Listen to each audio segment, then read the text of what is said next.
Boa tarde a todos. Em nome da Livraria Ferém e em meu nome pessoal, queria dar-vos as boas-vindas, Sr. Embaixador também, em particular, meus senhores e minhas senhoras. Pede-me aqui a Ana Paula Arente para fazer um pouco da história da livraria. Eu começaria também por agradecer à Ana Paula estar aqui hoje connosco a partilhar o seu livro, o seu novo livro, As Veneráveis Virtudes do Homem. Vamos ver o que ela nos tem para dizer sobre isto. E, entretanto, como já viram, esta livraria é uma livraria bastante antiga, foi fundada em 1840, mas eu começava pelo primeiro ferrante que veio para Portugal, nasceu na Bélgica e foi, enfim, fez parte do Império Austríaco contra a Revolução Francesa, nas guerras napoleónicas, e foi assim que ele chegou aqui a Portugal, em 1808. Casou com Catarina Masson, provavelmente da família dos célebres editores Masson franceses, e teve 11 filhos. Desses 11 filhos, 7 estiveram ligados ao negócio dos livros, mas Maria Teresa abriu um gabinete de leitura em 1839, aqui na Rua do Carmo, onde tinha um catálogo de livros franceses e onde era possível, quer por uma assinatura mensal ou à unidade, ter acesso aos livros franceses que se editavam em França nessa altura. O seu casamento com o Pedro Langlais, que era um livreiro francês, já estava aqui estabelecido, permitiu que abrissem a Livraria Ferém neste mesmo local em 1840. A livraria também tinha tipografia, uma tipografia que trabalhava para edições próprias e também fazia livros para outros clientes. Editou um famoso almanaque Ferém, que era um almanaque que tinha as atividades anuais do Reino de Portugal, na altura, portanto estávamos sobre a monarquia. Em 1903 editou a primeira revista portuguesa de banda desenhada, que se chamava O Gafanhoto. Eram seus diretores o Henrique Lopes de Mendonça e o Bordal Pinheiro, Tomás Bordal Pinheiro, irmão do Rafael. E no final dos anos, nos últimos anos 20 do século XIX, evidenciou-se também pelo seu ateliê de reliure, portanto as suas oficinas de encadernação.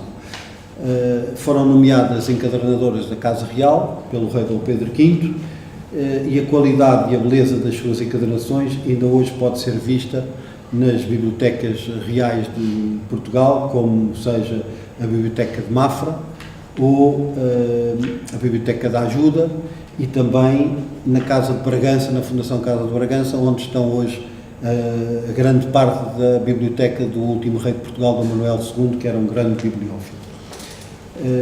Temos também uma encadernação que por acaso está ali naquela mesa, que a original ganhou medalha de ouro na Exposição Universal de Paris de 1900. A livraria atravessou o século XX com as dificuldades inerentes às duas guerras mundiais, ainda há bocadinho falava isso do Sr. Embaixador. Foi também uma referência para a elite intelectual de Lisboa, quer a portuguesa, quer também a francesa, porque muitos franceses ficaram sediados em Portugal após as invasões francesas. Desenvolveu aqui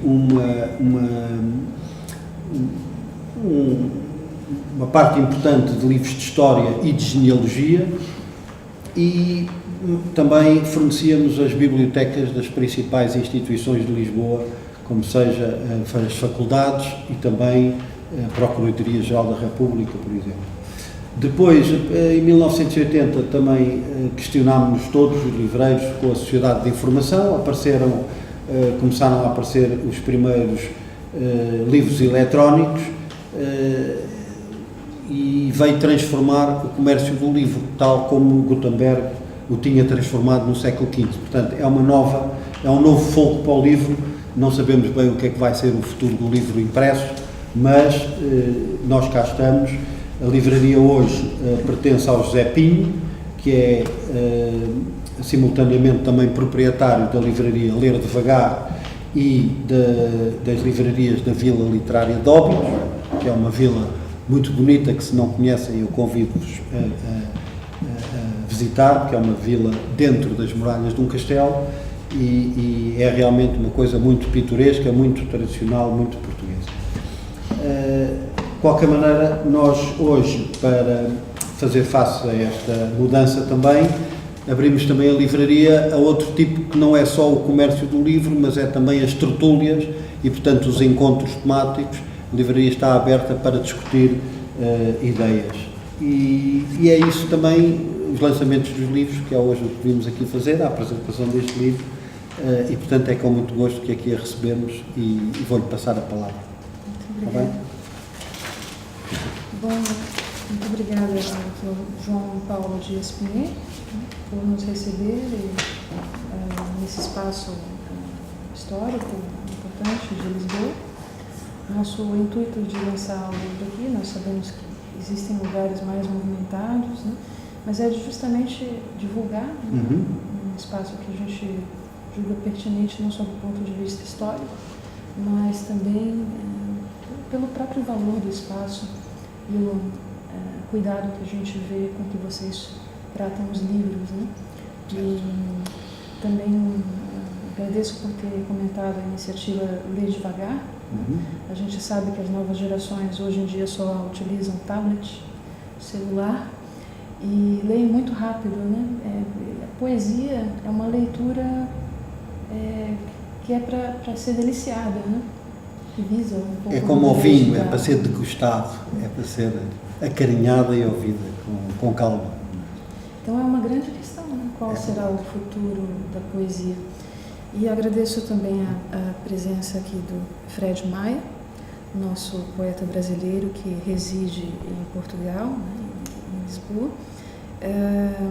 Fred é piauiense, muito celebrado no Brasil por outros poetas e músicos como Chico César, Zé Cabaleiro, Alice Ruiz, né, que aproveitaram seus versos para letras que hoje compõem o cancioneiro nacional brasileiro.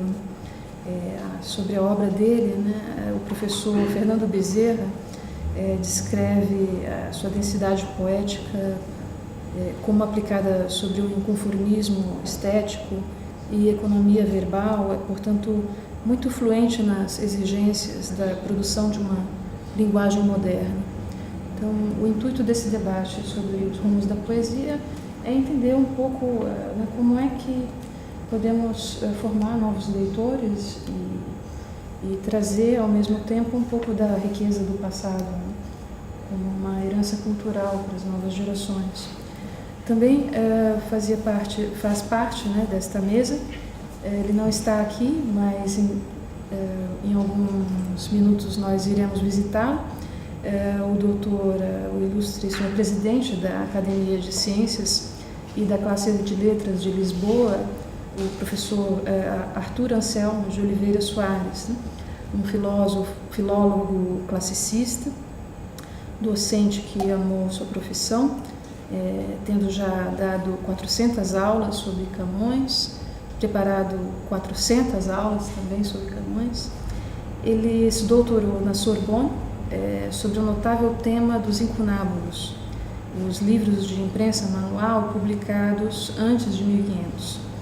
E, sendo bibliófilo, ele mantém uma valiosa coleção sobre o sigilismo, um tema em voga quando a Inquisição queimava e perseguia os sacerdotes que não mantinham o sigilo da confissão. Ele também teve em mãos a primeira edição do livro Mensagem, do Fernando Pessoa, pelo que eu li, e agradeço pela presença dele, que será acrescentada ao final, pois o senhor presidente ele teve um pequeno acidente, um contratempo.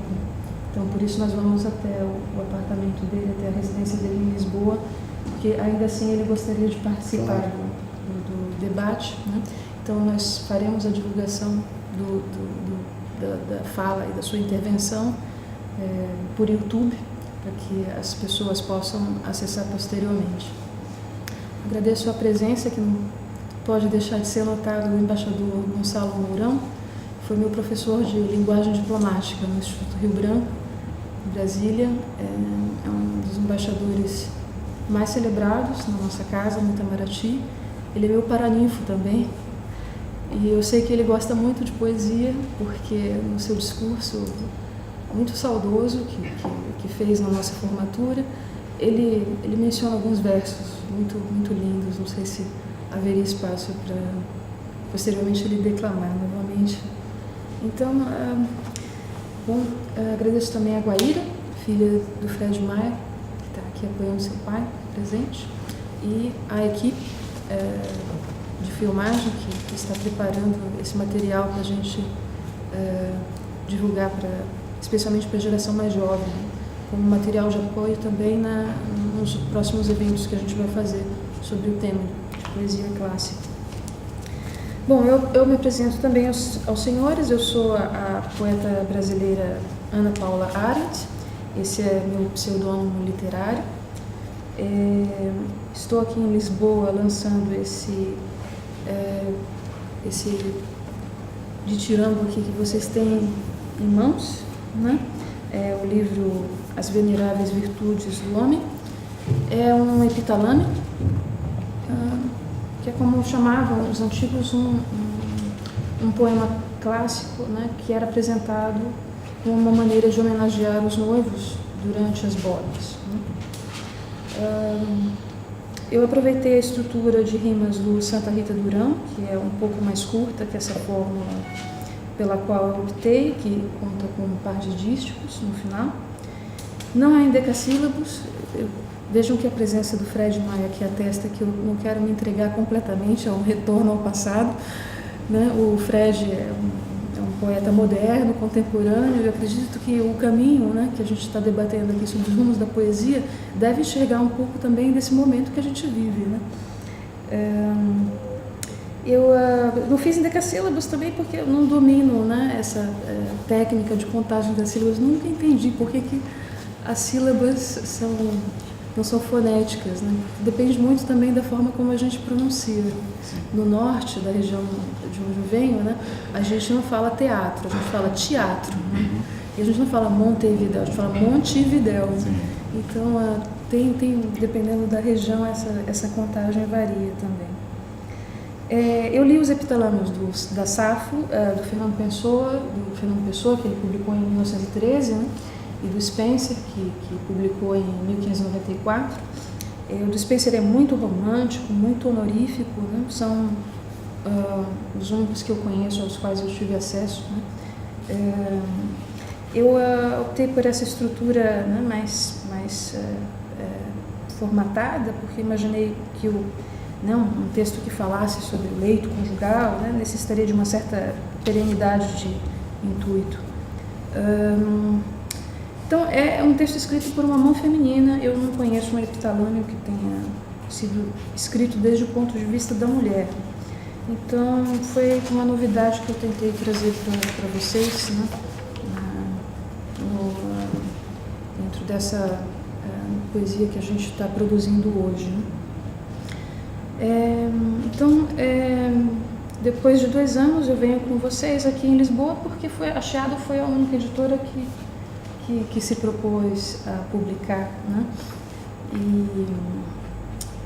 Então o lançamento ocorre aqui em Lisboa, especialmente em função do livro ser português, né? Apesar de ter sido escrito no Brasil. Eu sou também editora da revista Itapuã, uma publicação em português e francês, preparada nos momentos de lazer por mim e por outros colegas diplomatas, inclusive colegas diplomatas de outras nacionalidades, no Togo também. A ideia, perguntaram-me qual a finalidade dessa revista, né? Um diplomata francês me perguntou, qual a finalidade da Itapuã, né? Em primeiro lugar, eu expliquei que era uma homenagem à música do Vinícius e do Toquinho, né? Fala sobre falar de amor em Itapuã. Então, né, do ponto de vista da finalidade, como diplomata, a gente pode rapidamente dizer que é criar uma ponte para intercambiar experiências, inspirações entre o mundo francófono e lusófono. Agora, do ponto de vista como poeta, né, o objetivo da revista é falar de amor, simplesmente. Né? Eu evoco aqui alguns versos do Antônio Ribeiro Chiado, né, em agradecimento à editora Chiado por ter aceitado a publicação desse livro. O Antônio Ribeiro Chiado, poeta do século XV, né, cujo nome deu origem a esse bairro e à editora, né, conta assim no Alto da Invenção dele, né? Vossos olhos tão daninhos me tratam de feição, que não há em meu coração, em que há tem 2 réis de cominhos. Meu bem anda sem focinhos, por vós morto, pesar de meu avô torto. Então, vulgaridade de metáforas, né? Sem focinhos, 2 réis de cominhos, a expressão pesar de meu avô torto, então causa um pouco de estranheza, né? E um tal de Martim pergunta, mas que culpa, né, tem meu avô nos desfavores que tua dama te dá? Não tem nenhuma razão para a gente fazer poesia, senão cantar a própria poesia. Então, o Chiado era um poeta que, pelo que eu entendo, era citado pelo Camões. Então, creio que a poesia é uma certa expressão de liberdade, né? E a revista Itapuã veio trazer, né, um espaço de liberdade para que os poetas possam publicar os poemas que nem sempre encontram amparo, né, nas editoras.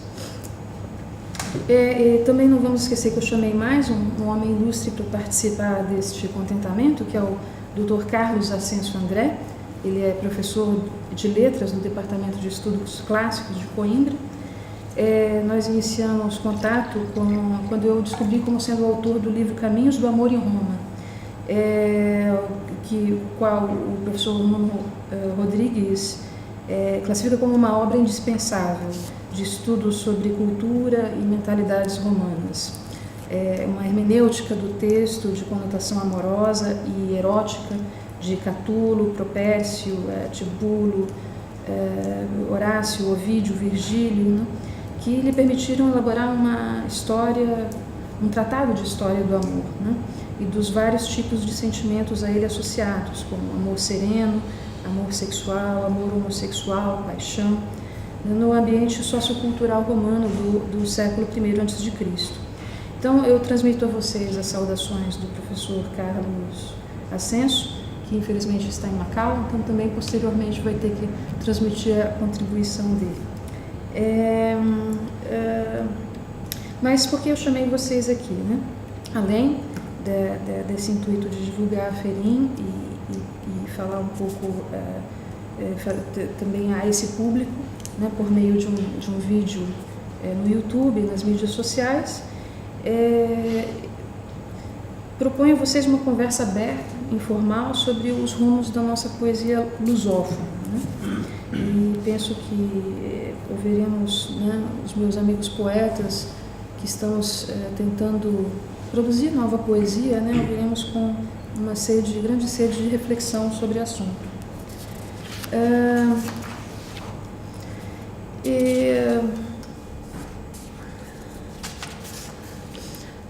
No conteúdo desse livro que eu apresento a vocês, eu tentei incluir um pouco da angústia da realidade instantânea ao redor do indivíduo, né, o que me parece estar na moda desde Shakespeare, embora a gente saiba que o amor entre o homem e a mulher, né, embora não seja tão celebrado, né, alvo de tantas atenções, nunca sai de moda, né? O título é um convite a resgatar a dignidade do homem, né, incluí-lo no coração da poesia e de um lirismo feminino. O declínio da figura masculina vinha sendo anunciado no movimento feminista, acho que na década de 80 e 90, né, e os discursos dos avanços científicos reprodutivos, né, pareciam reivindicar uma igualdade literal, baseada numa inversibilidade completa dos papéis sociais entre homens e mulheres, né? Mas ainda assim, tendo obtido o respaldo da igualdade jurídica, né, que no Brasil veio com a Constituição de 88, as mulheres ainda reclamam dos homens, né? Elas denunciam ser vítimas de uma realidade em tese equitativa, mas que na prática é violenta e injusta. Mas, incrivelmente, as mulheres não incluem na equação desse problema que levantam o homem, né? Então, eu vejo que nós, mulheres, temos buscado soluções de autossuficiência, empoderamento e solidariedade feminina, né? Se fala em sororidade, sendo que nada disso exigiria uma exclusão do lado masculino. Então, a meu ver, pelo contrário, a desintegração do lado masculino apenas nos tem conduzido ao acúmulo acéfalo de funções, né? Ao distanciamento do elemento mais fundamental para o prazer e o sentido da vida, que é essa complementariedade e harmonia, né? Ainda que se diga que o amor não esteja na moda, né, nós estamos num mundo em que é impossível se desenvolver sozinho. Então, poderia se protestar que os poetas varões também contribuíram para diminuir a relevância do homem, né, e elogiar a mulher. O Milton descreve a fraqueza de Adão e, por outro lado, ele exalta a beleza de Eva, né, e a sensualidade até. Então, se bem que dizer que a culpa é sempre do homem não é diminuí-lo, né? É pelo contrário, é responsabilizá-lo. Então, de modo que eu acredito que o declínio masculino não se comprovou, o homem permanece sendo responsabilizado e segue portanto, sendo indispensável, né, a pensar qual o papel da mulher, né, nesse novo mundo que virá, né, neste século. Eu acredito que os homens são autores de uma magnífica saga de si mesmos e raras vezes eu vi a mulher excluída do alvo dos dilemas e romances masculinos. Então, esse livro também é um gesto de retribuição. Eu imaginei então que estamos falando de rumos, né? Imaginei que vocês poderiam gostar desse ponto de partida, né? Quer dizer, a poesia que fazemos em português atribui respeito e orgulho à figura masculina com maior frequência que nas demais fonias, né? Nós estamos falando dos rumos da poesia lusófona, né? E quando a poesia é feminina, como é visto o homem desde a perspectiva masculina, né? Ele corresponde a um retrato real masculino, o homem para o qual a Flor Bela Espanca escreve, ou ela fantasiou demais a alma masculina que ela almejava sensibilizar, né? Então, para mim, que eu tenho olhos de mulher, os homens das mulheres poetas são perfeitamente factíveis, né? E não sei qual é o masculino de musa. Eu estou escrevendo um livro para um homem, né? E como dirigir isso a ele, né? Eu tentei buscar referências, né, no livro que se chama A Herança de Apolo, do embaixador Geraldo Holanda Cavalcante, que é um embaixador brasileiro também, de excelente calibre. Ele é imortal da Academia Brasileira de Letras, né? E ele dedica um capítulo inteiro só às musas, de todo tipo, a musa de Apollinaire, né? Ele é inspirado, escreve a sua obra imortal dos poemas à lua, e vai desfiando, né, todo tipo de musa, desde a antiguidade clássica grega, mas e o homem? Quer dizer, e as poetisas? Para que homem elas escreviam? E eu fiquei decepcionada, porque ele não fala da figura do muso. Não sei se seria esse o termo correto, Fred. E pode ser que isso não exista, nem deva existir, um homem superior aos desgastes do mundo, que venha a ser o alvo permanente do afeto feminino, conquistado com poemas e declarações abertas de amor femininas, né? Talvez eu precise de um choque de realidade da parte de vocês, dizer que não é por aí, não é possível inverter esse papel dessa maneira, né? Aliás, eu bem me recordo de algo que talvez possa ser curioso para os linguistas, né, e que possa complicar um pouco a resposta direta da parte de vocês. na fonte máxima que bebem os conservadores e tradicionalistas, né, o livro do Gênesis, está escrito que Deus não criou o homem e a mulher simplesmente, né? Ele criou o homem, né, macho e fêmea, a sua imagem e semelhança. Então, quer dizer, nessa fonte poética primitiva, notem que homem é uma definição e uma palavra que abarca dois gêneros, né? O masculino e o feminino. Então, em cada homem há um homem, mas também em cada mulher há um homem. E adentrando então um pouco do discurso poético, afinal, um discurso que não é um discurso, né? Mas na verdade, uma verdade, né, que é dita e ressona, eu fico em dúvida por onde eu deveria prosseguir. É necessário dizer o que é a poesia antes de dizer o que é a poesia lusófona, para então a gente pensar qual é o rumo para o qual ela tem caminhado, se é que ela tem rumo algum. Tem pernas próprias a criação poética? Dizer rumo seria falar de movimentos, de aspectos similares, de tendências, de vanguardismos, Fred.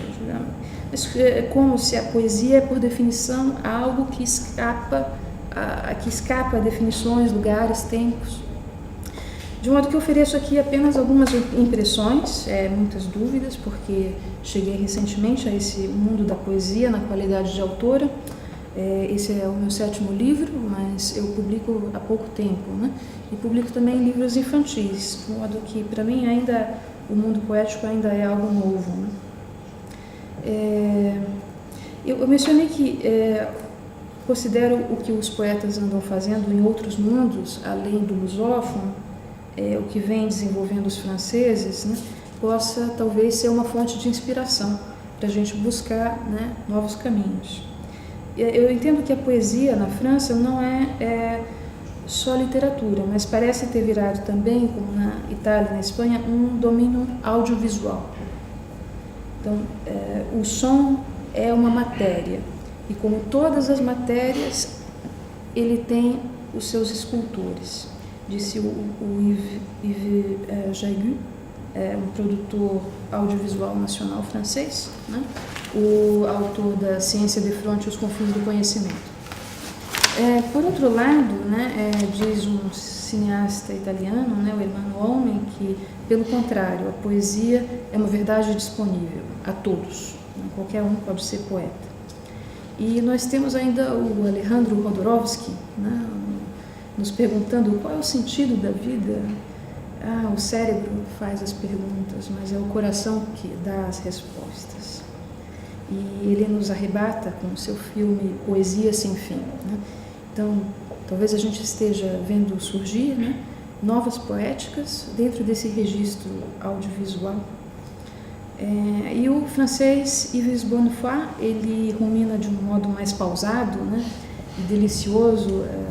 Ele diz que a poesia escapa da folha, sai de uma tela plana, o material gráfico, essa matéria pré-verbal conscientemente explorada de um discurso extraído das fontes de sua imagem e de seu ruído, que podem conceder a uma poesia novas formas e novas razões de ser, aquelas de ser notadamente proferidas de outra maneira, uma concentração aberta, esforço de resistência à atração verbal, aos seus automatismos, forjada na profundidade oculta de toda a linguagem, uma contração excêntrica, como a de músculos profundos que, mesmo pouco visíveis, compensam constantemente a atração terrestre e asseguram a personalidade, a estatura desamarrada, o belo exterior móvel, o reequilíbrio sensório-intelectual. Uma poesia nos impede de tropeçar nas palavras.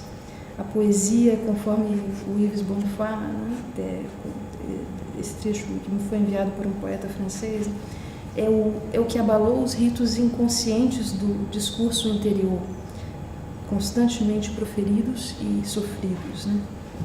Para ele, a poesia é o inatingível, né? Um choro, contorções de um ser cansado de ser, quase um Carlos Drummond de Andrade. Então, parece que há no mundo francófono recente uma tendência a mergulhar em si mesmo, né, e a escavar essas pedras preciosas de relações que estabelecemos entre nós e o mundo, né, que nós vimos no Carlos Drummond de Andrade. E na nossa poesia lusófona hoje? Né? Também me parece que os poetas vivos, ao menos no Brasil, eles buscam encantar os leitores produzindo uma poesia de experiência pessoal, né? Ora num diálogo consigo mesmos, ora num diálogo com o mundo, né? Já outros cantam porque o instante existe, né? Como dizia Cecília Meirelles, por não ser alegre nem ser triste, ser poeta. Há os conservadores da geração de 45, os concretistas, que são acusados de fazer uma poesia ditatorial, conforme alegou o mexicano Otávio Paz, vocês devem conhecê-lo, né? Ao traduzi-los, ele julgava a poesia concretista ditatorial, porque não encontrava muitos sentidos. Então, eu queria ouvir a opinião do Fred. Há os poetas que recolhem do cancioneiro popular elementos autóctones e reivindicam os sentimentos universais, como João Cabral de Melo Neto. Eu li em português Roberto Helder, acredito que ele é um dos grandes nomes, né? Nós temos dessas primeiras décadas do século. É o nome da poesia portuguesa. Maravilhoso, acho o luxo imediato da poesia. Um perfume de um Bukowski com doutorado. E Manuel de Barros, no Brasil, eu acredito que ele seja o poeta mais recentemente vivo, né? Apesar de já ter nos deixado. Né? Ele escreveu que a reta é uma curva que não sonha. E o Vinícius de Moraes, ele alimentou a esperança, né, de seus olhos verem um dia um olhar mendigo da poesia nos olhos das mulheres, com suas melodias e amizades inesquecíveis, rodando o mundo para voltar e ver onde se engendraram a garota de Ipanema. E o angolano Agostinho Neto, eu acho que também é digno de registro, né? Alguém que imprimiu um novo movimento, a poesia lusófona, né? Quando ele fala no Adeus à Hora da Largada, né? Minha mãe, todas as mães negras cujos filhos partiram, tu me ensinaste a esperar, como esperaste nas horas difíceis. Mas a vida matou em mim essa mística esperança. Eu já não espero, sou aquele por quem se espera. E eu tomo nota também para o Fred, né, do magnífico, vulcânico Luiz Serguia. Para mim, o melhor poeta português vivo hoje, né, que mereceria um estudo à parte sobre o seu libertarismo, libertário, o seu experimentalismo libertário e indômito que evoca um sentido imediato, né? E com as suas expressões verborrágicas e elegantes, né? Ele clama uma conversão à poesia. O poeta necessariamente vira poesia?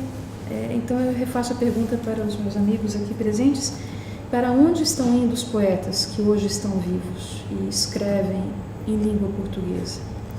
Eu teço um comentário sobre a busca incessante em que nós nos metemos nessas expressões confabuladoras, né? Os franceses nos alertam para o risco da hiperconsciência linguística, né? Que vem proibindo o sentido ingênuo, né, das palavras.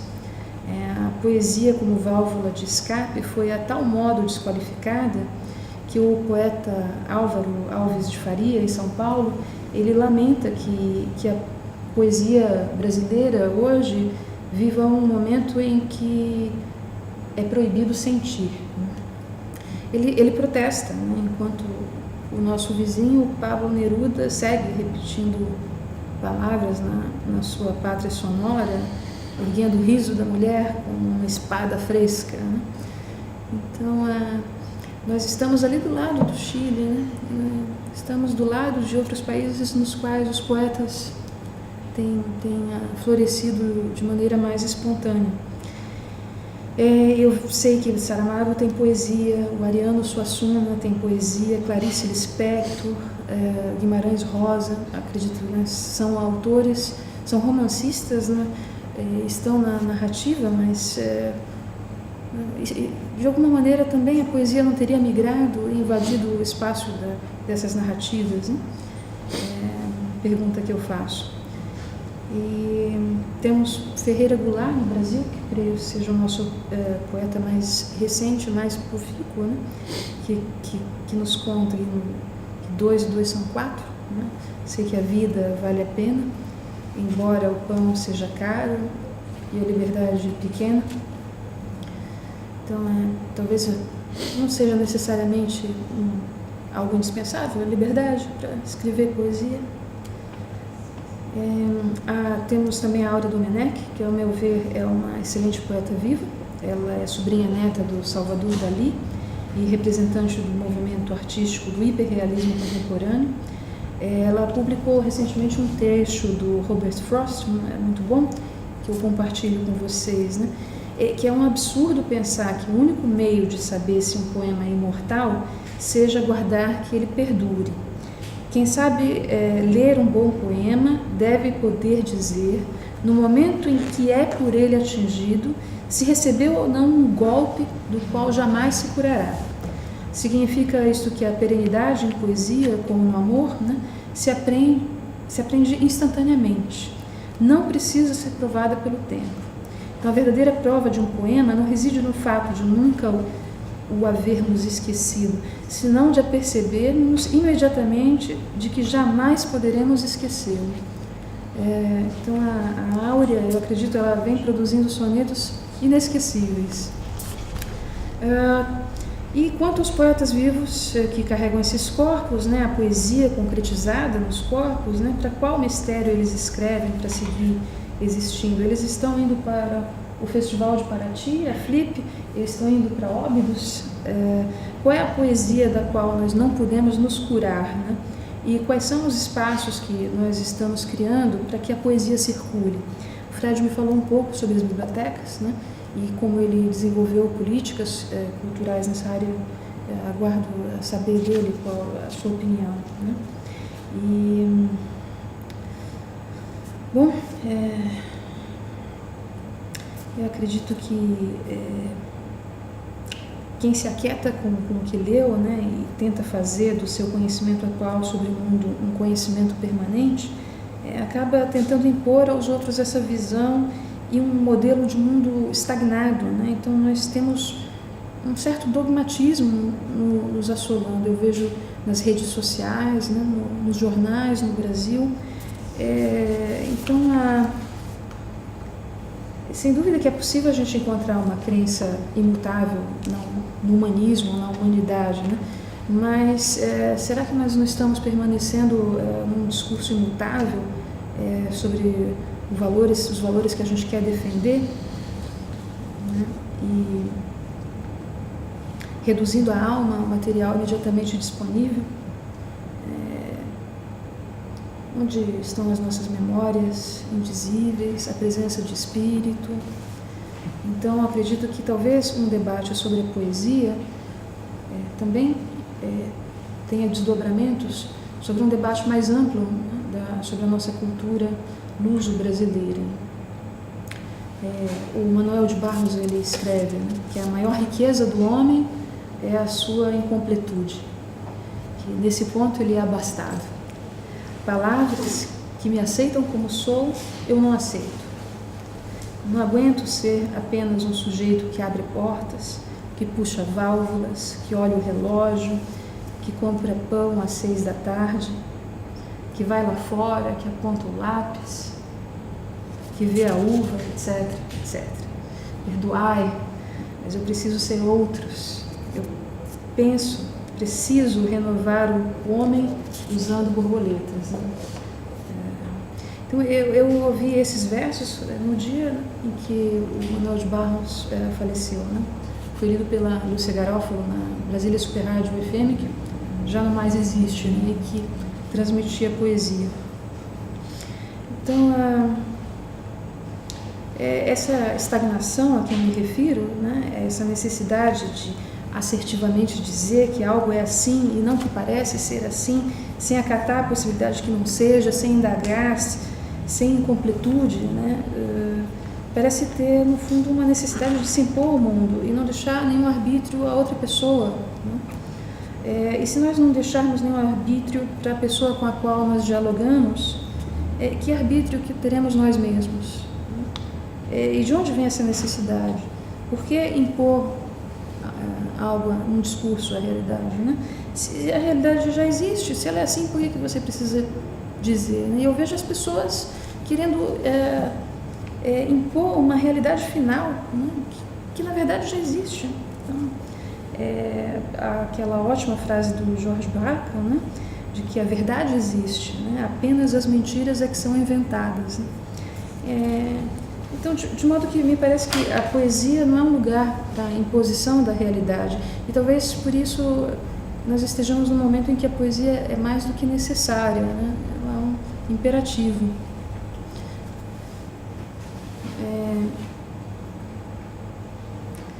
Pode ser que nem todo poeta vivo, né, produza linhas dignas o tempo inteiro, né, e que não tenha ainda a personalidade da qual emane melodias essenciais, né, mas eu acredito que a poesia seja o berço da lucidez, né, um berço que não foi dito, né. Acho que esse entusiasmo talvez possa ser renovado, né, e gostaria de propor esse debate a vocês.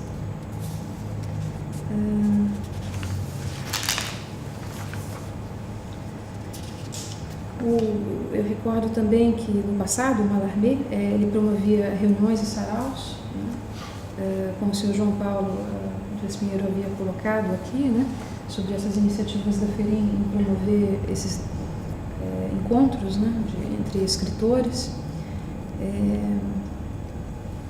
A gente recorda que compareciam a esses encontros do Mallarmé o André Gide, Oscar Wilde, para debater imoralismos, né, onde se buscava na poesia a explicação órfica do mundo, a sua grande obra, havia um mistério a ser destilado, o sonho filosófico do poeta, escritor, a pedra filosofal, né? A realidade era insuficiente.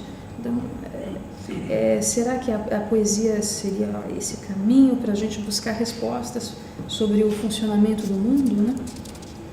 Então, eu da minha parte, então, termino dizendo que não sei para onde vai a poesia lusófona, não sei se ela está estagnada, me parece que pelas obras dos poetas recentes não. E até mesmo porque aqui nesta sala, nesse momento em que nós conversamos, nós estamos em movimento, né? Nós estamos girando a mais de 1000 km por hora em torno do próprio eixo, né? Nós estamos girando nesse momento a mais de 100.000 km por hora ao redor do Sol. E o Sol, por sua vez, ele também está rumando como um míssil, né? Nessa Via Láctea, a nossa galáxia está se movendo, o universo está se expandindo, né? Coisa que os cientistas nos contam, né? Para não nos assustarem, dizendo que na verdade ele está explodindo, não está se expandindo, ele está explodindo. Então, a poesia, ela também está se expandindo, né? Ela está seguindo paulatinamente esse movimento, se diversificando. Bom, depois desse encontro nós vamos voltar para casa, né? Amanhã nós vamos despertar, tomar o nosso café, nós vamos olhar as mensagens no celular, no meio das notícias furiosas, da política, do marasmo, dos argumentos, né? Nós vamos encontrar um poema.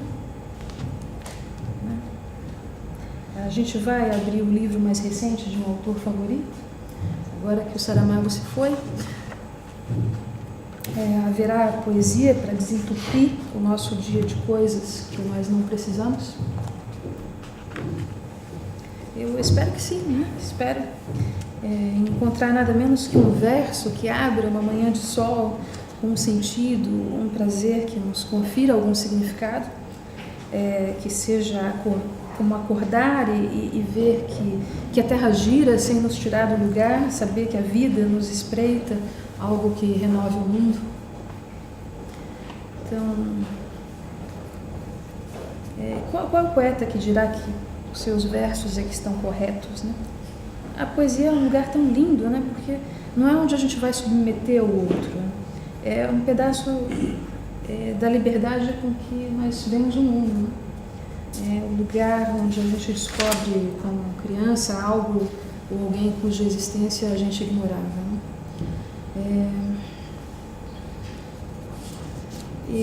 Enfim, eu indago isso a vocês, se eu pouso em um lugar concreto, né? Estou buscando também desenvolver paralelamente um projeto de intersecção entre poesia e ciência. E, enfim, agradeço também se vocês puderem fazer sugestões a respeito de como trabalhar. Nós sabemos que na nossa cultura lusófona nós não detemos ainda o maior número de patentes no mundo, né? Que é basicamente concentrado na Alemanha. Então, o que será que os alemães andam fazendo que nós não fazemos, né? Foi uma pergunta que eu fiz para a Sociedade Brasileira de Física, né? E apresentei uma proposta, né, de trabalhar com poesia o tema da descoberta, da exploração do mundo, né, para incentivar com maior liberdade as crianças a desenvolverem o seu pensamento livre, né? E, enfim, espero não tê-los feito adormecer com esta intervenção e enfim, eu devolvo a palavra ao Sr. João Paulo, para que ele possa transmitir ao Fred Maia. Não, eu agora gostava de ouvir o que é que pensa de que foi aqui dito. Pronto. Vamos tentar. Bem, eu fiz umas anotações também. Eu acho que vou começar por elas, né? E depois vou tentar responder algumas questões aqui suscitadas. Primeiro quero agradecer o convite a Ana, mas quero agradecer também ao senhor João Paulo da Feran a possibilidade de estar aqui, não é? Nesse espaço, agradecer a todos, né? Eu vim um pouco assim na minha condição pessoal de provocador, né? Porque eu só conheço um lugar para o poeta, né? Que é o de provocador, né? Não encontro outro lugar, né? Não consigo enxergar poesia na normalidade, né? O poeta será sempre transgressor, né? Compreendo dessa forma, especialmente na linguagem, né? Que é com a palavra, que na verdade é o território do poeta, né? Muita gente confunde, acha que é coisa só do comportamento e tal, mas não é disso que eu estou falando da transgressão com a invenção. Eu só compreendo a palavra, e aí já começo a te responder, só compreendo a palavra na dimensão mesmo da experiência, da ciência, não é? Eu vejo muito mais a poesia hoje, por exemplo, na física do que na literatura.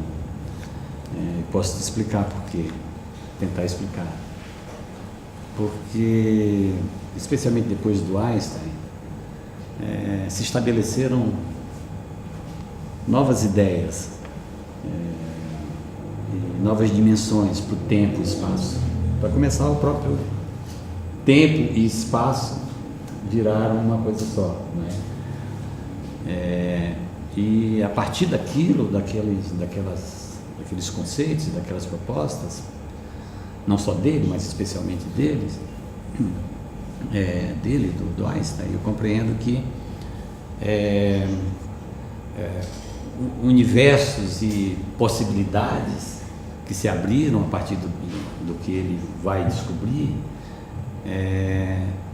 só podem ser nomeadas, só podem ser dado nome a essas coisas a partir da poesia, não é? Então a poesia volta a ter um espaço na física que talvez não tivesse na literatura, não é? Então, você estava falando de Otávio Paz, você estava falando aqui eu lembrei do Haroldo de Campos, que traduziu o Transblanco, do Otávio Paz,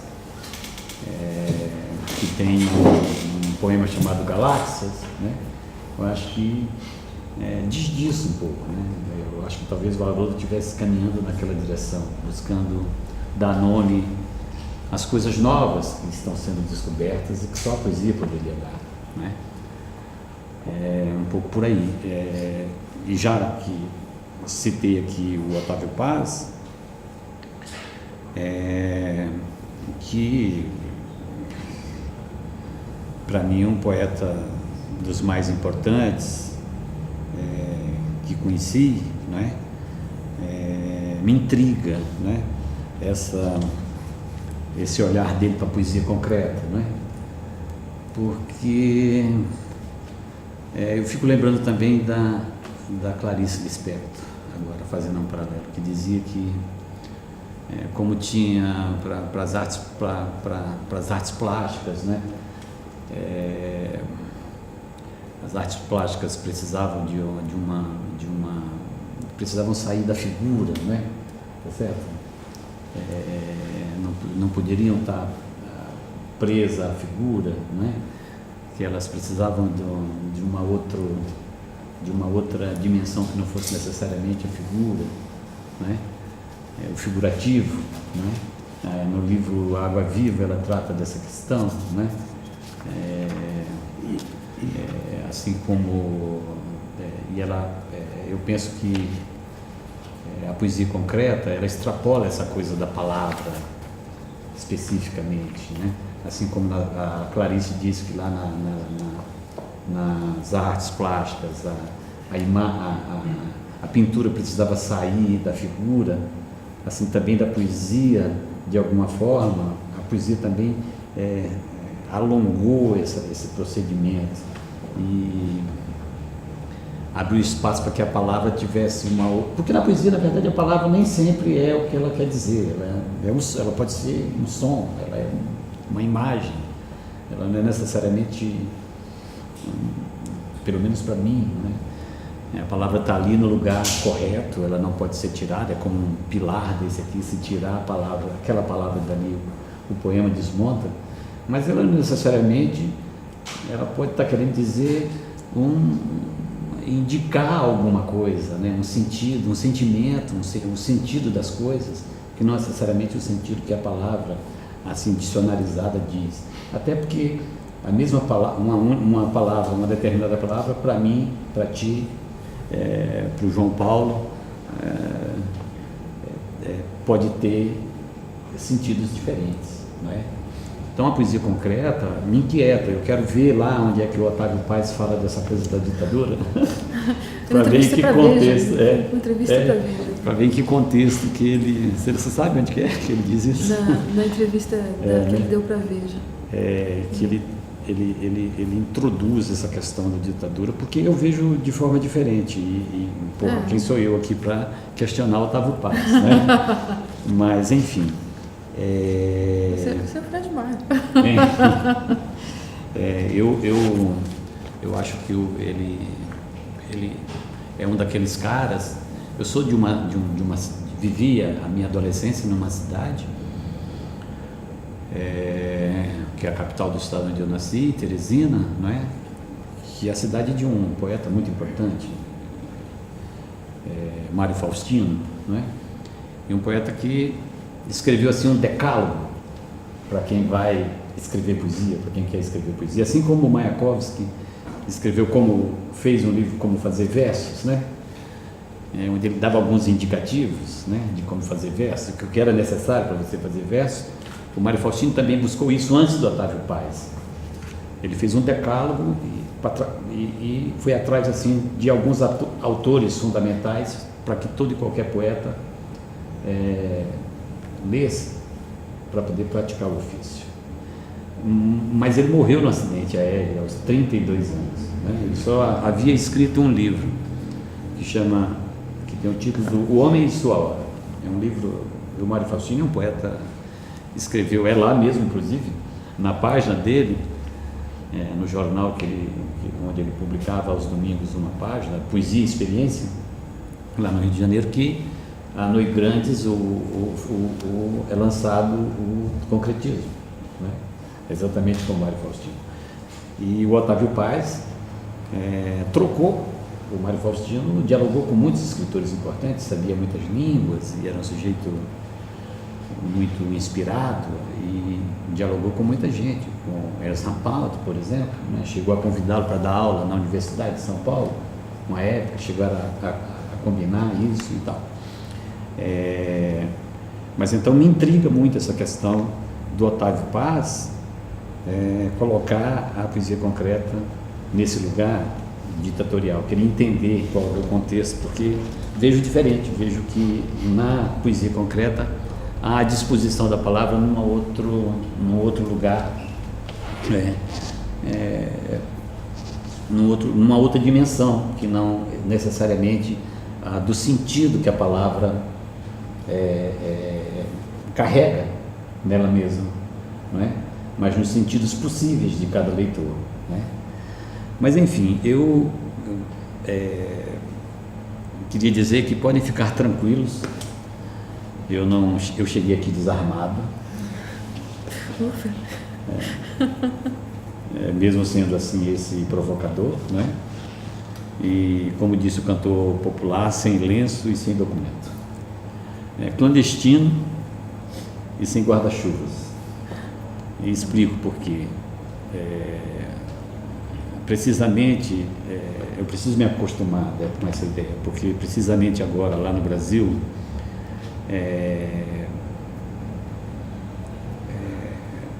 o uso desse utensílio útil contra tempestades e raios solares poderá ser confundido com arma pesada e o portador pode ficar sob a mira de um fuzil de um atirador de elite da PM ou da milícia, não se sabe. Eu me coloco muito no lugar do clandestino, antes de exilado, porque há quem diga que os poetas são exilados de si mesmos, né? Eu prefiro ser clandestino, porque eu compreendo que estou aqui de passagem, e viajar parece ser a minha sina, a pé, de caminhão, de comboio, de bicicleta, mas clandestino de boleia mais me agrada, especialmente por sítios nunca antes navegados ou em retornos incontornáveis. Eu queria me desculpar desde já, informar que o que me trouxe aqui, senhor embaixador, não foi o meu currículo, evidentemente, que nem de longe é comparável ao seu, nem de ninguém aqui, não é? Em estatura, mas eu aceitei o convite que me honra, que você me fez, Ana Paula, por afeto e simpatia, porque seguramente não tenho muito o que dizer sobre os rumos da poesia lusófona. Eu explico. Eu conheci a poeta Ana Paula hoje, ainda que nos conhecêssemos das redes sociais, né? Que hoje nos aproximam quase intimamente, como aproximam pessoas que nunca se encontraram quase intimamente, né? Como um dia também as epístolas, as cartas, né, também aproximaram pessoas, amantes, povos, nações, né? Todavia, temos eu e a Ana um elo fortíssimo que nos enlaça, que é a pessoa do poeta Celso Alencar, tio da Ana, e que é um amigo dileto de antanho e de toda uma vida lá na cidade de São Paulo. O Celso é certamente um dos poetas não conhecido em larga escala no Brasil, mais reconhecido por quem é da poesia.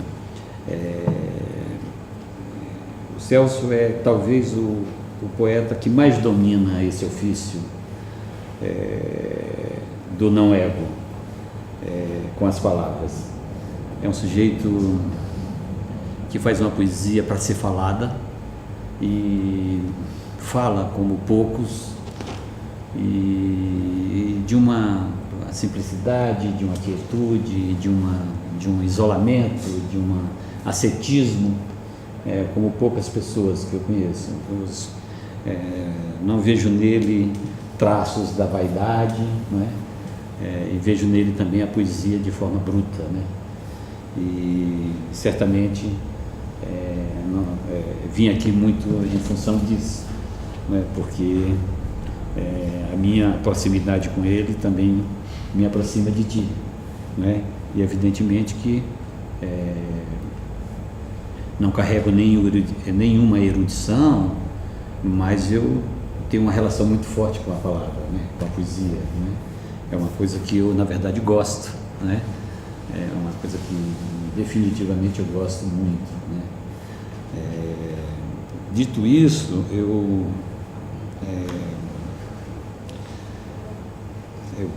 quero dizer também que nasci sobre mim mesmo, né? Sobre o próprio, né? Eu quero dizer que nasci em Oeiras, viu, o senhor João Paulo? Nasci em Oeiras, de onde saí órfão de mãe aos 4 anos e fui do Crato. Certamente, para quem é aqui de Portugal, são palavras cidades muito conhecidas, né? Mas bem, eu nasci numa Oeiras, lá no Piauí, que é uma cidade pombalina, é a 10ª vila do Brasil a virar cidade. Foi fundada pelo Marquês, foi mandada fundar pelo Marquês, por um tal Domingos Afonso Sertão. Possivelmente esse cara que vai fundar essa cidade na qual nasceu a família da minha mãe, que vai dar nome àquele território do sertão, né? Porque nós chamamos... Guimarães Rosa fala que o sertão é tudo, né? O mundo todo, né? Mas é esse Domingos Sertão que possivelmente vai percorrer aquele território que depois é chamado com o próprio nome dele, né? Ele vai pelas veredas lá, né? E possivelmente o sertão é originário do apelido, do nome dele, do apelido dele, né? Ele chegou por lá pelos corredores de águas do rio Parnaíba e Canindé, que são rios importantes ali daquele território. Já o Crato, terra dos meus avós paternos, onde eu gozei a minha infância, ele está localizado no Cariri, no sertão do Ceará, numa tríplice fronteira da Serra do Araripe, ali entre o Piauí, o Ceará e o Pernambuco. Meus apelidos são todos de cá, originários das terras ibéricas lusitanas, e das Sesmarias, né? Evidentemente, lá no Brasil. Chegaram lá, possivelmente, os meus tetravós, no século XVI, né? São Maia, São Nunes, São Barbosa, São Oliveira, São Carvalho. Para quem é aqui de Portugal, é fácil de reconhecer, porque é o nome é o apelido, como se fala, o sobrenome de todo mundo por aí, né? O sangue, nessas duas aldeias nordestinas muito antigas e tradicionais, para os nossos padrões históricos,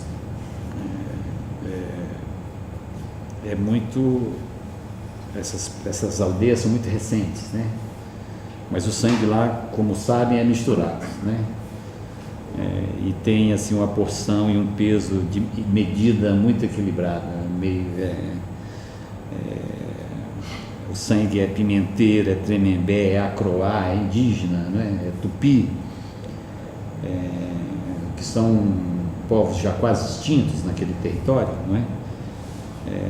E deles com certeza eu guardo os sonhos, e que é a morada do meu espírito e o plasma dos encantados mesmo, dos meus antepassados, né? O sangue também lá é das muitas Áfricas, né? Que batem nos nossos tímpanos e nos nossos corações, né? Mas sabidamente sangue português, né? De cá, de trás dos montes, do Alentejo, né? Lusofonia completa. Esse sangue que me sustém, que me nomeia verbo e carne, não é? Somos lá mamelucos, cafuzos, mulatos, da primeira hora, tudo misturado. É certo que naquele território do Campo-Pará, há uma certa época, a Babel de línguas, em confluência, originou uma língua chamada Nhingatu, que foi proibida à forca. E nos legaram os lusos, evidentemente, além do sangue, o lirismo e a língua portuguesa, essa língua que, como fala o Caetano Veloso, roça a língua de Camões e de Pessoas, né? E é sobre isso que eu queria falar um pouco, né? Sobre, afinal, falar sobre os rumos da poesia, por óbvio, que é no nosso caso, escrita em português, mas que é arrancada de territórios ultramares e por umas gentes diversas, né? Eu estava falando um pouco delas aqui, né? Dessas gentes, né? Das quais somos descendentes, né? E que praticam outras culturas milenares, né? Estava falando aqui dos sons dos tambores africanos. Nós somos um país, uma cultura de 500 anos, mas na verdade nós temos culturas milenares que nos constroem, né? As ibéricas, as africanas, as ameríndias, né? Que são milenares. Mas ora elas são traduzidas para a língua comum, que nos junta e expande, não é? Diante disso, não posso deixar de considerar desde já que os países de língua portuguesa precisam juntos, né, em função disso mesmo, lutar por uma coisa para mim muito importante nesse momento, e aproveito aqui a oportunidade, não podia deixar de falar disso. Lutar por democracia, por partilhar esforços contra as desigualdades sociais, contra a discriminação, males que nos afligem enquanto nações e molestam tanta gente por todo lado que se fala a língua, né? Esse idioma, a flor do lácio, como dizemos, né? Peço licença sem ressentimento para informar também que o Brasil hoje, como eu falei ali no começo, tem uma democracia sob ameaça, né? Seja o Estado de Direito, seja a Constituição, que desde 88 nos garantiam liberdades políticas, liberdade de expressão, direitos individuais e sociais. Com o golpe parlamentar midiático de 16, que destituiu a presidente eleita, Dilma Rousseff, não há institucionalidade nenhuma no país, não vejo, eu particularmente. E a insegurança política voltou a nos atormentar e a atormentar os verdadeiros democratas, né? Aqueles que lutam pela garantia dos direitos das minorias, dos cidadãos e cidadãs comuns, especialmente. O caso do Brasil é grave, no meu ponto de vista, mas não é menos grave a violência e a violação dos direitos civis em outros quadrantes, em outros países falantes da língua. Mas a gente espera, Ana, senhor embaixador, que os poetas da língua portuguesa em todos os quadrantes do planeta se levantem contra isso e que nada os detenha, nem a farsa, nem o ódio, nem a força. A língua portuguesa ocupa o 6º lugar como idioma mais falado no mundo. É a língua oficial em 8 países de 4 continentes, com mais de 240 milhões de pessoas falantes. Ainda assim, os 8 países e os 240 milhões de pessoas conectadas pela mesma língua não conseguiram ainda se estruturar como uma comunidade. Que, no meu ponto de vista, deveria se organizar por meio da unidade do idioma, do reconhecimento cultural, que se expressa por meio da língua que falamos. Acho que nós precisamos de uma economia, que nos suporte, que nos dê garantia de desenvolvimento, porque não é brincadeira, 240 milhões de pessoas que falam a mesma língua, nós não podemos deixar de levar isso em consideração. O português é também a 5ª língua mais utilizada na internet, é a 3ª com maior incidência nas redes sociais. Estimativas apontam ainda a existência de mais de 50 milhões de não nativos pelo mundo que são falantes do português.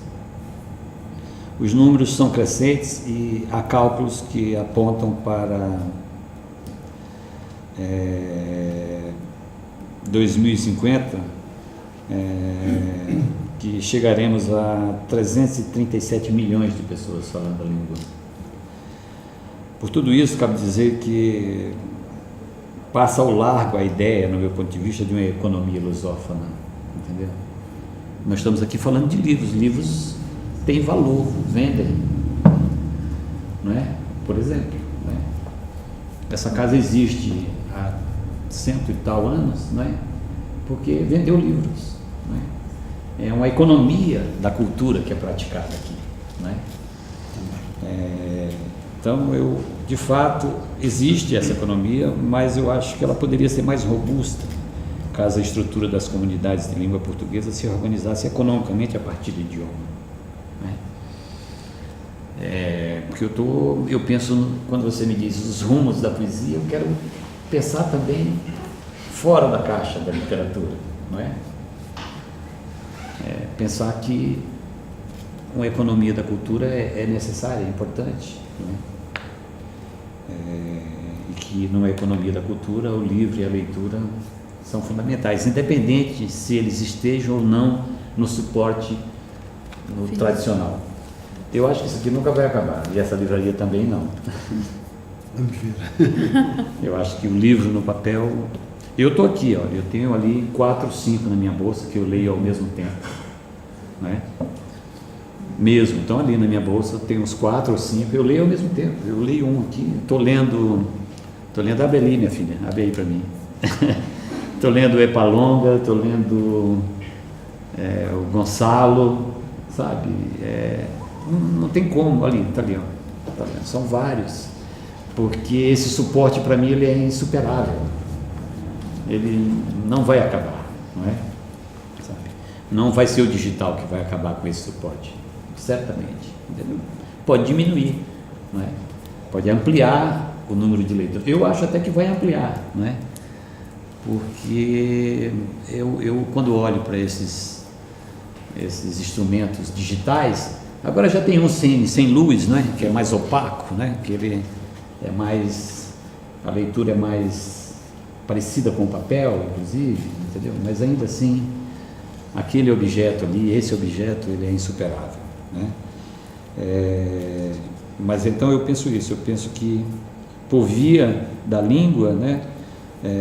Do idioma e das culturas advindas dele, com vista aos negócios, às trocas, os bens e serviços, a gente vai poder promover o desenvolvimento tecnológico, o conhecimento científico, a equidade social entre as várias comunidades e países que falam a língua portuguesa. A circulação de bens e serviços culturais em língua portuguesa também me parece apequenada, para não dizer atrofiada.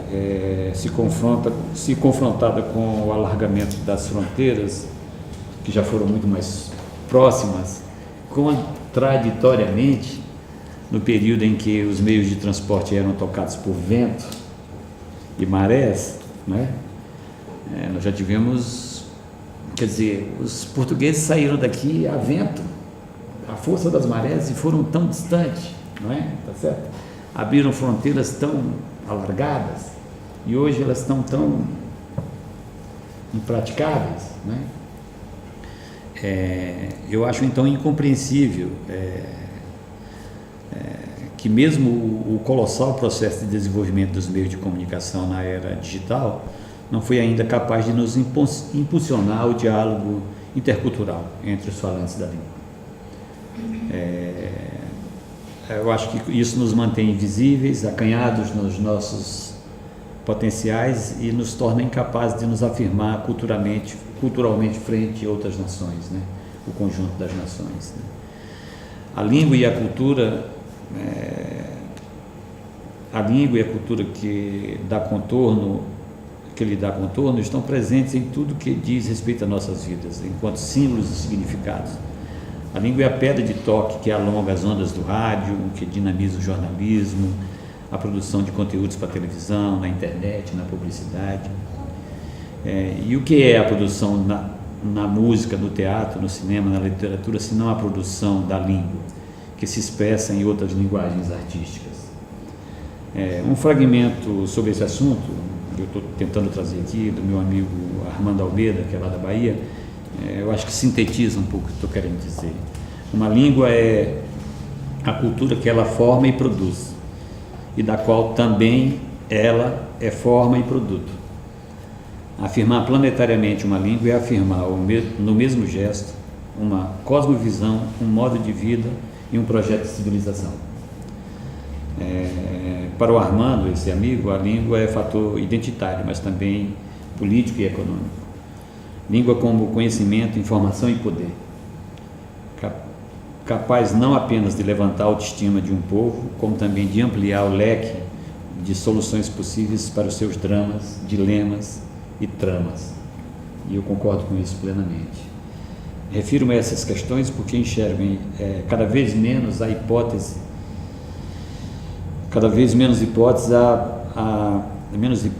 à sobrevivência de uma arte que não tem lugar em quase nenhum espaço no indivíduo cultural contemporâneo.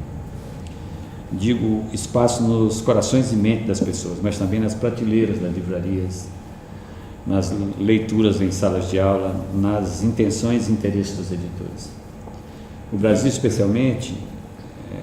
especialmente, as parcas edições do gênero de poesia, que é o que eu estou tentando tratar aqui, não excede a 1 milhar de exemplares, num país de 210 milhões. A justificativa já virou jargão, é que a poesia não vende.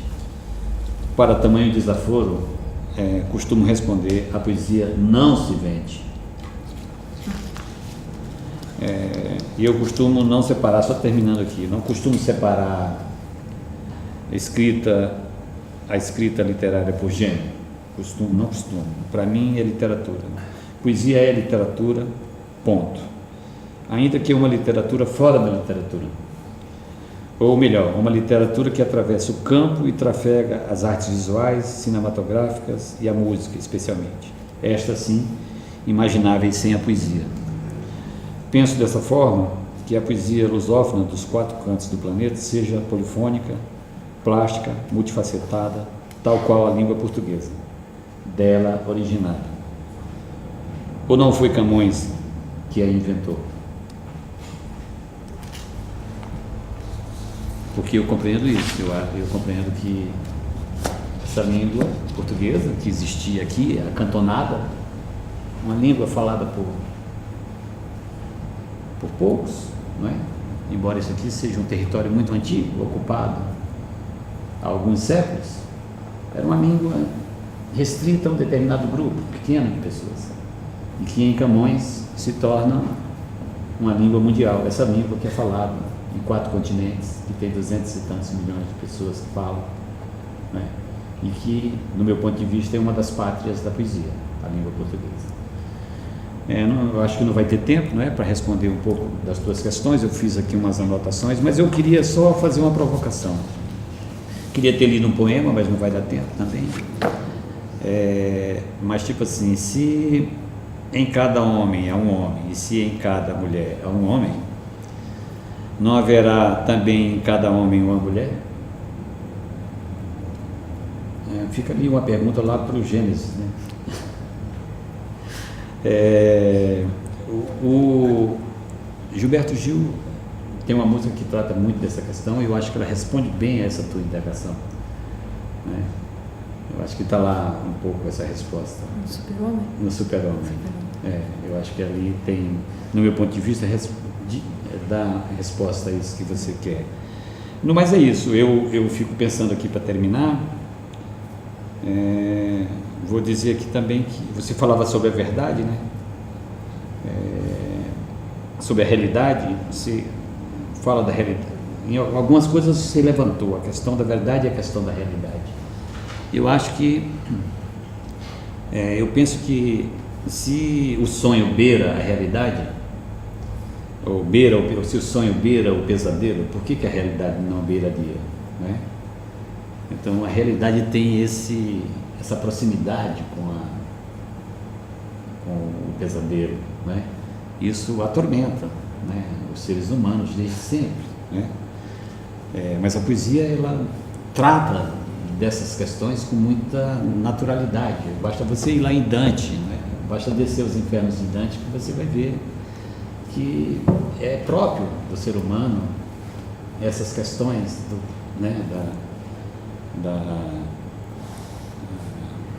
que a realidade suscita, né? E que beiram o pesadelo e que nos atormentam, né?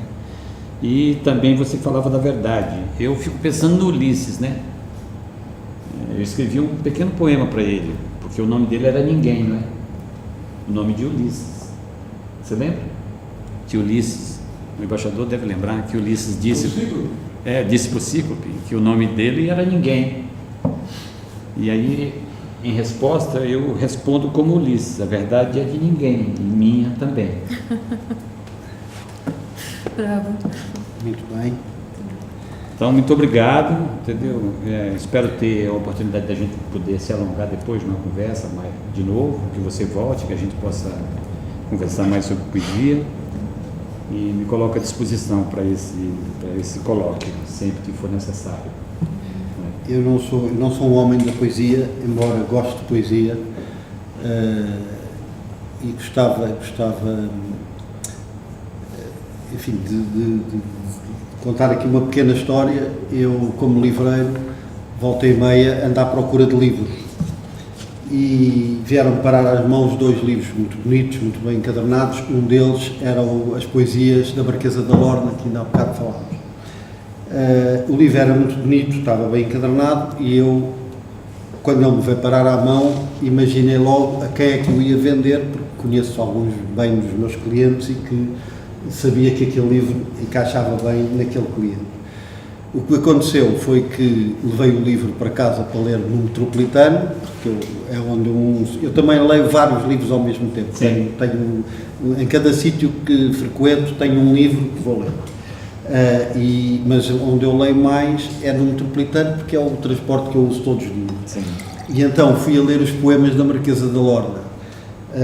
O que é que aconteceu? Eu já não vendi o livro a ninguém, o livro está em minha casa, porque e eu acho que a poesia é um bocado isto, a poesia descobre-se. Quando há bocado você dizia que a poesia não é para ler à pressa, não, porque a poesia, até na minha opinião, tem que ser lida mais que uma vez. Sim.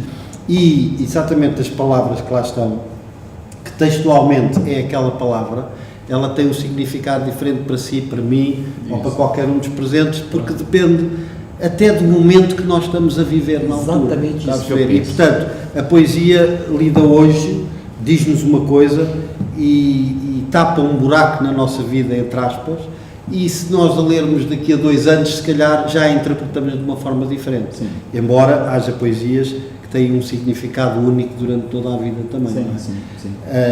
E, portanto, é essa a beleza da poesia.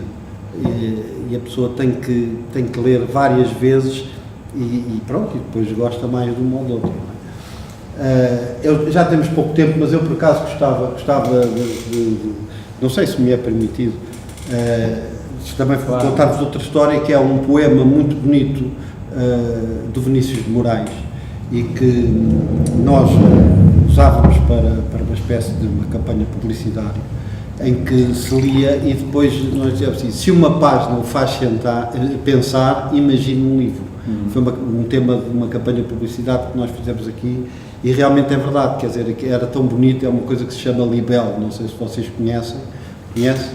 Eu não sei se o tenho ali, mas é realmente muito bonito, deixem-me já agora ver isto. E outra é uma poesia também que tem a ver com aquilo que se falou aqui e que se falou um bocadinho na química e na poesia. Eu não sei se vocês conhecem um poeta português que é o António Gedeão. Sim, claro. E tem exatamente um poema chamado A Pedra Filosofal. Sim. Conhece? Sim. Não, esse poema por acaso não. Não conhece? Eu não lembro, pelo menos. Mas, pronto, mas então eu vou ver onde é que ele está aqui e que se ele estiver aqui eu vou pedir para você o ler ou para a Ana ler, porque realmente tem muito a ver com o que foi aqui dito. Deixa lá ver, desculpe lá, não estava a contar com isto, porque eu nem sequer pensaria que estava aqui. Deixa lá ver onde é que isto está.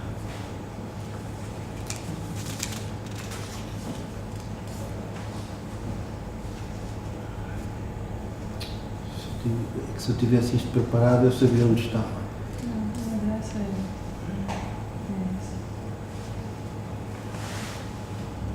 Este poeta dá nome.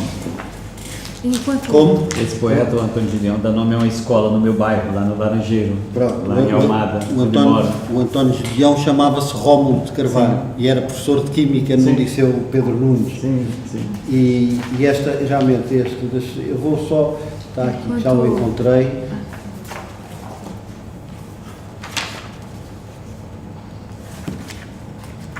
Enquanto o Sr. João Paulo encontra a página, eu queria apenas agradecer a presença de vocês e dizer que concordo, compartilho de todas as suas preocupações.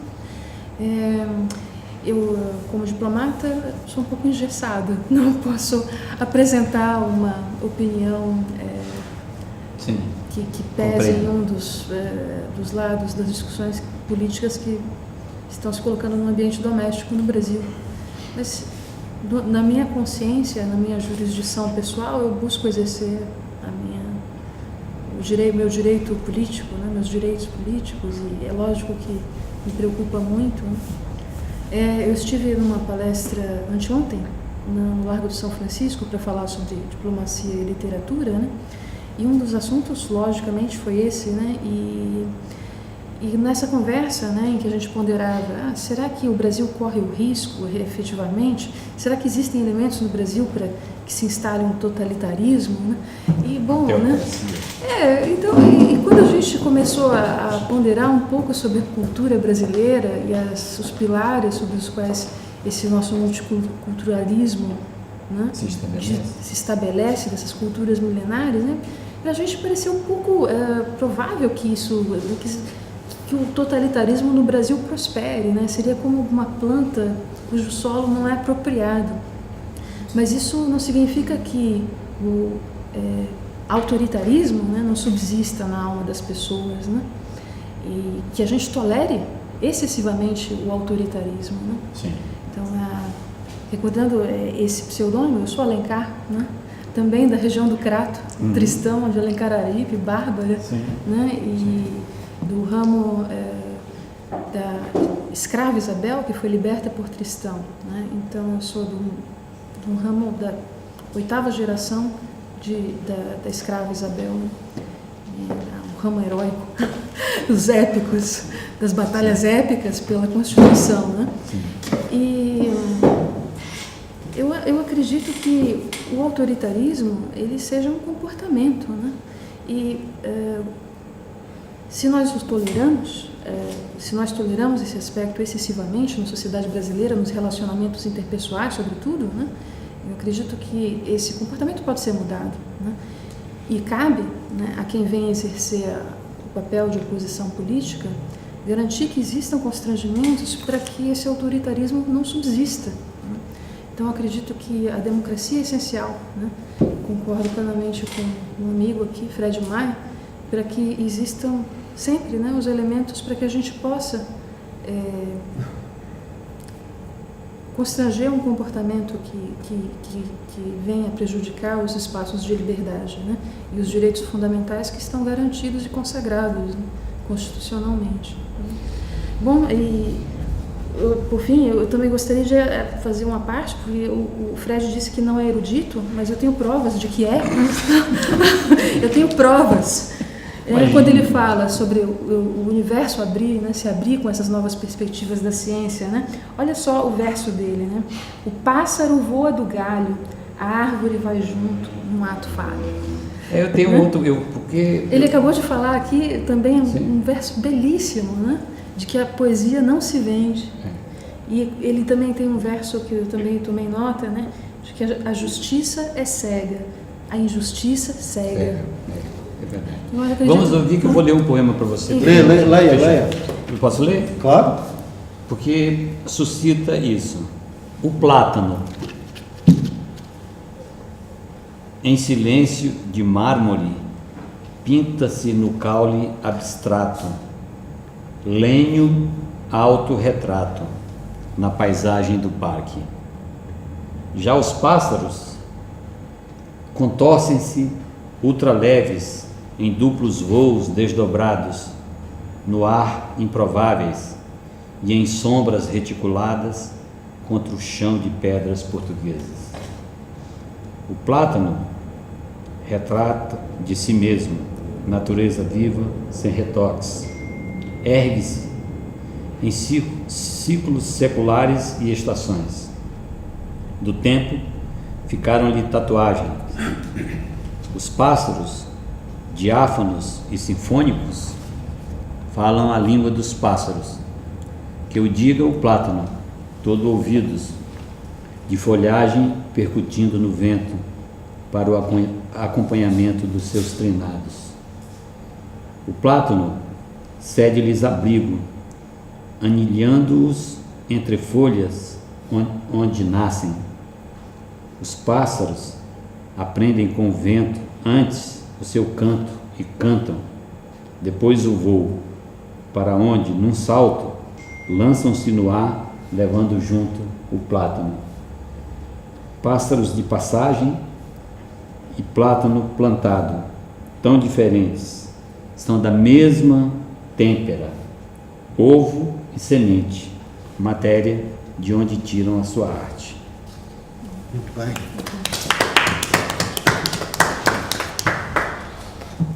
Estamos já... Vamos ler o Gideão? Muitas das perguntas, lógico, a gente não...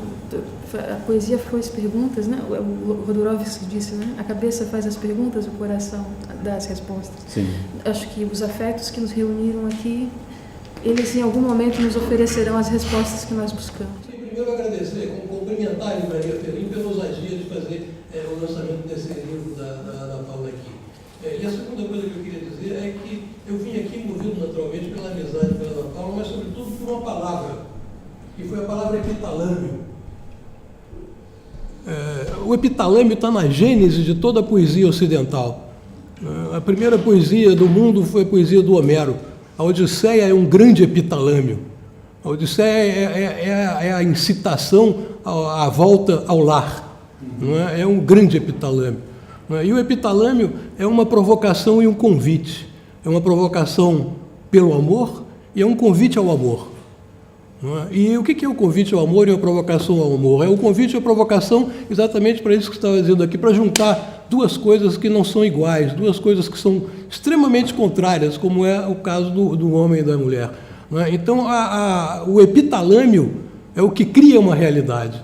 O epitalâmio provoca uma realidade e o epitalâmio convida a uma realidade, e isso é a poesia. A poesia é um grande epitalâmio, é uma grande provocação e é um grande convite ao amor, no fundo.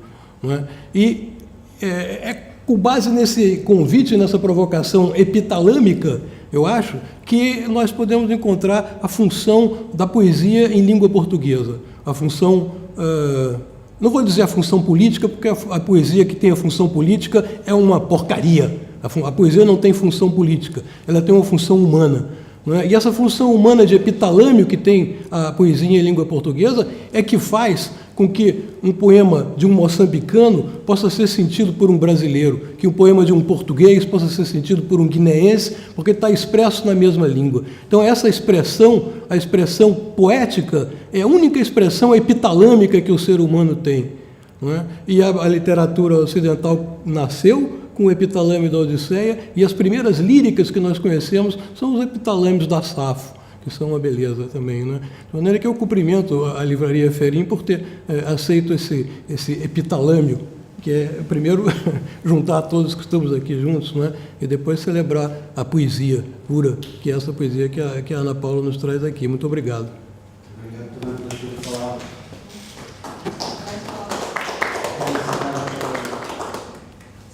Ana Paula Encerramos em parte, né? Encerramos essa etapa, mas seguimos agora para a residência do Dr. Arthur Anselmo para ouvir o que ele tem a dizer. E, bom, convido todos a assistirem ao final o desfecho desse debate que espero possa abrir portas para novas discussões. Muito obrigada a todos pela presença. Obrigado.